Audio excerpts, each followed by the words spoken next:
sustainability practitioners are all talking about with our organizations is, what's the long-term value of this? Don't make me a prisoner of first cost. Please, can we get out of the first cost trap? Can we see that, as we have seen, that building green buildings, while in its infancy did cost incrementally a couple of more dollars, saves so much money long term. But if you're going to award the bid for that building just on first cost, I can't compete with it.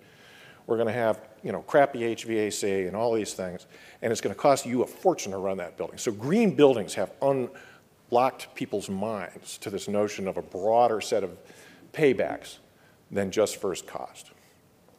And so full cost evaluation, both quantitatively and qualitatively, adds value when you are proposing and implementing sustainability on campus, no question about it. And again, nothing like living in a goldfish bowl. One of the fundamental principles of sustainability, of course, is openness, inclusion, glasnost, engagement, all of these things. What have we learned from that?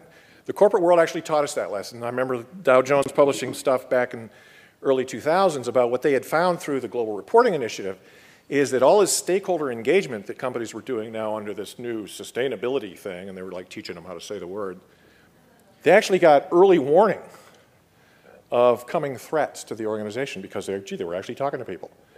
Their mid-level managers who were in various silos and just doing their thing every day, now to come together and share data, they were informing each other of, oh, I didn't know you were doing that. Maybe I should not do this because it conflicts with your that.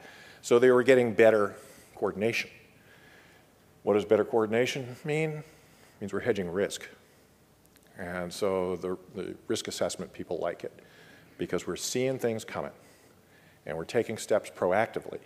So inclusion, transparency, public commitment, the ACU, PCC, analog here. Yeah, make a public commitment and be held accountable for it. We're going to be 20% by 2020. Okay, show me your metrics every year. Stakeholder groups will keep your feet to the fire. So that public commitment is creating value because it sustains your efforts. It reprioritizes resources into things that are important. These are sustainability's value drivers. When you break down the sustainability things we do, they seem to fit into one or more simultaneously of these value drivers as how we actually create value on your campus. So this then lends the organization, gives the organization an internal and an external, a present and a future orientation. And when you look at these things, they give you your organization a wonderful worldview because you do things that help today, internally, or tomorrow, internally, or externally. And they're complementary. And the sum product of those is sustainable value. This is a crude mock-up of sustainability's value proposition for campuses. And really, most of the things we do fall into one of those categories and there's overlap between external and internal and today and tomorrow and so forth, but they roughly kind of fall into these holes. But notice what's happening here. This is a system. This is today and tomorrow, internal and external. We're comprehensive, which is what sustainability is trying to be, is comprehensively understand the dynamics of what's going on in your organization.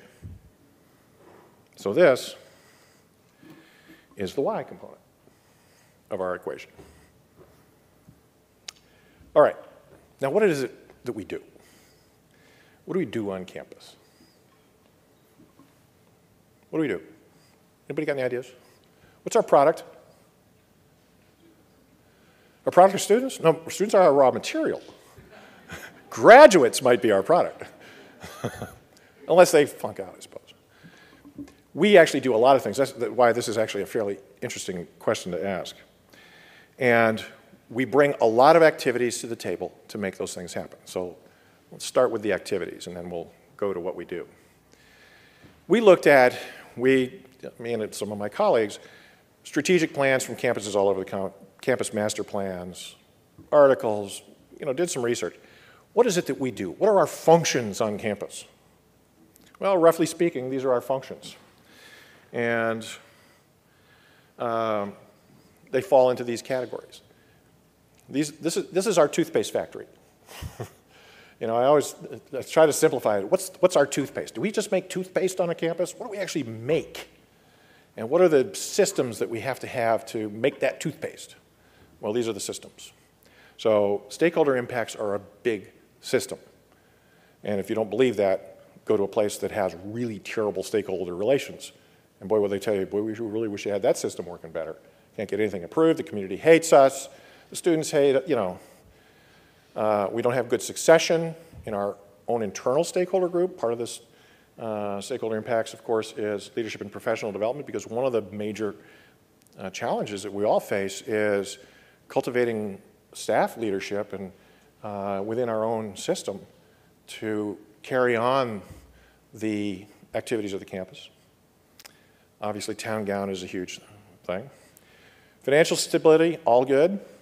I don't think anybody's going to vote against that. And there's a lot of components that go into financial sustainability. Recruitment, yield, and enrollment. Obviously, that's the cash flow, or part of the cash flow. Auxiliary services and revenues, more cash flow, your bookstore, your housing and dining services, and so forth, parking and transportation. Development and alumni relations, we've heard about that. It's a cash flow. Risk management and abatement. We don't hear as much about that, but that has a lot to do, obviously, with financial sustainability, and sustainability has so much to give when it comes to risk management and abatement. Academics and learning, obviously, we have to foster a good learning and research environment, and retaining the students that we're able to bring to campus has got a lot to do with that. Faculty support and retention. Faculty like nice facilities. Faculty like a green campus. The story was told by our director of one of our major research institutes, that one of the reasons that this is a series, INSTAR, I can't remember the name of what all that breaks down to. Anyway, big atmospheric chemistry group, a lot of IPC scientists and so forth. And he made the remark when this came up in a conversation with the chancellor one day that, you know, the reason that we're doing so well on NSF research and that we're able to bring quality faculty to campus is that the faculty have a sense that this is a green place. I'm not going to be able to bring green faculty to a campus that's not known for being a sustainability leader. So it counts with student recruitment, it counts with faculty recruitment, getting faculty in here with the acumen to win big NSF grants and do these sorts of things. So faculty support and retention. Obviously the operations of the campus is very important.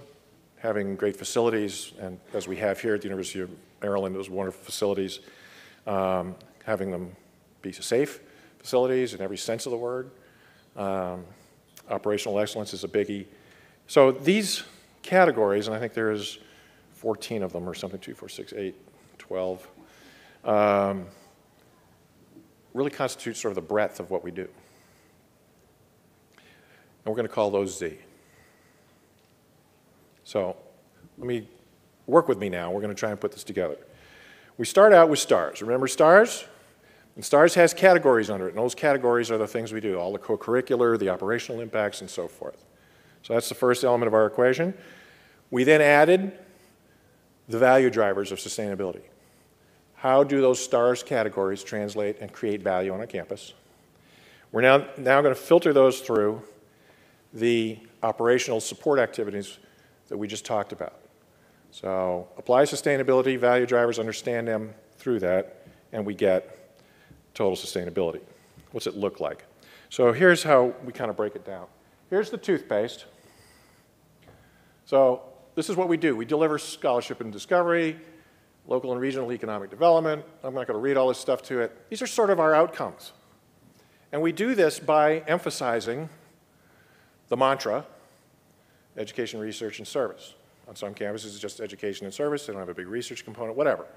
This is sort of the trinity of higher education that we all know and love. And these are the support activities we just talked about, cost control. These are the categorical activities that enable this robust education and research and service